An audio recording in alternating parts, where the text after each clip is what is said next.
Nestled in the PD area of South Carolina, Lake City has always been a farming community, just another dot on the GPS. That is, until recently. As I drove into the small town of quaint stores and shops, I noticed right away that there was something special about this place. There were spectacular murals painted on the sides of buildings.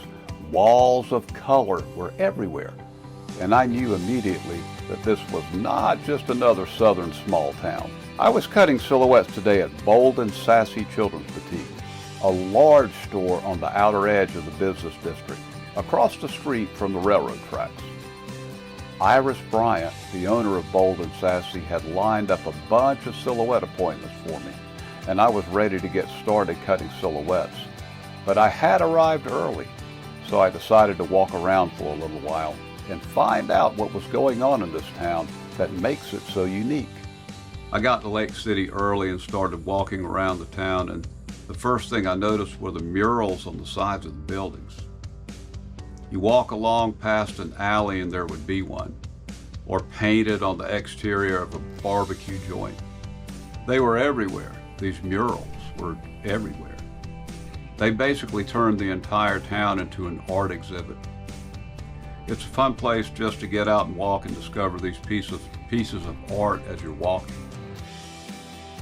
Back in 2013, a group of Lake City residents got together with Darla Moore, a local Lake City girl who had left the small town years before to find success. And boy, did she find it. She entered the world of big banking and finance in New York, and there she became very successful. It seemed that she had conquered the world, but Lake City was calling her back home to her roots. She wanted to revive the struggling little farm town where she'd begun her life's journey. So with some other Lake City residents and Darla at the helm, Art Fields was born. Art Fields takes place every April and draws the top artists from all over the South to show their work. The show attracts thousands of art enthusiasts and collectors to the town, which in turn adds to the local economy. The restaurants and other businesses are thriving here.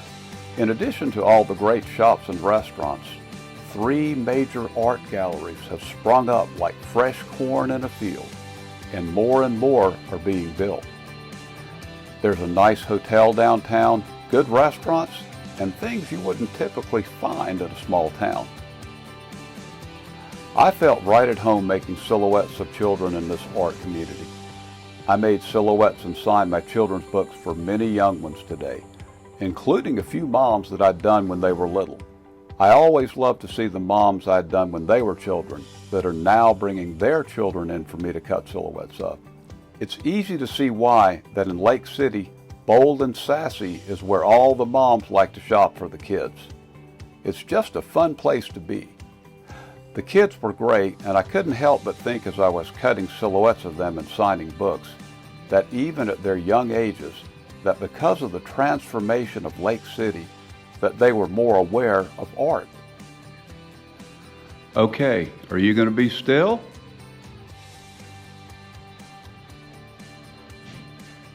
In fact, each April, Bold and Sassy Boutique becomes one of the exhibit locations for Art Fields. And we actually usually have about 8 pieces in here that people, and we direct them to where the pieces are, and they look at it, and then they can vote for whatever they like the best. Right. They go and register at the chamber or whatever, and they get to vote on their piece. So how much do they win when they win? The top winner is $50,000. Wow. We give away about $115,000 for different categories, you know. And so Art Fields has gained international recognition. Yes. Yeah. Someone went to another state, I can't remember, it's Colorado, it's somewhere, and they saw something like that, and they said, well, why couldn't we do that in Lake City? Or what are some of the other kinds of art that you weren't expecting? Well, these fish up here were part of a display in this room over here, and they had all these different fish made from throwaway parts of toys. Oh, cool. And so it won something. I think it was like People's Choice, you know. People's Choice. Choice Award. Yeah, they have the People's Choice Award, and they have first, second, and third place. And so who made these? well, these two, the artist actually gave us one, and he said, I'm going to go back and make y'all another one. Uh-huh. So one is called Bold, and one is called Sassy. I love it. Bold and sassy. Bold there and you go. Sassy, yes. And Let's quilt art. can you touch that one, get it to spin around? This one right here. Yeah, that's neat. Just kind of let it spin. Yeah. And these are old toys. Old bits and parts of toys. You know, this is the arm, looks like of a He-Man or something. Yeah. These are little binoculars here. Yeah. Then looks like this is the front end of a train, or the bottom part of a train. Yeah. So, and then this is some kind of dolphin or something down here. All right, there was a man that used to live here, and he made his money like walking on the streets, and you could give him a nickel or a quarter, and he would let you rub his rabbit's foot. And so we made a statue for him, and so this is a little slit on his coat pocket that if you want to put some money in there, and then you can touch the rabbit foot that he's holding in the other hand. And somebody comes by and collects some money, and it's put into a fund. So it's really interesting. A lot of people come by and have their pictures made with him, you know, that kind of thing. And there's a little garden around him, so it's real nice. So now, where did you get these? These are Granddaddy's. Where'd you get these?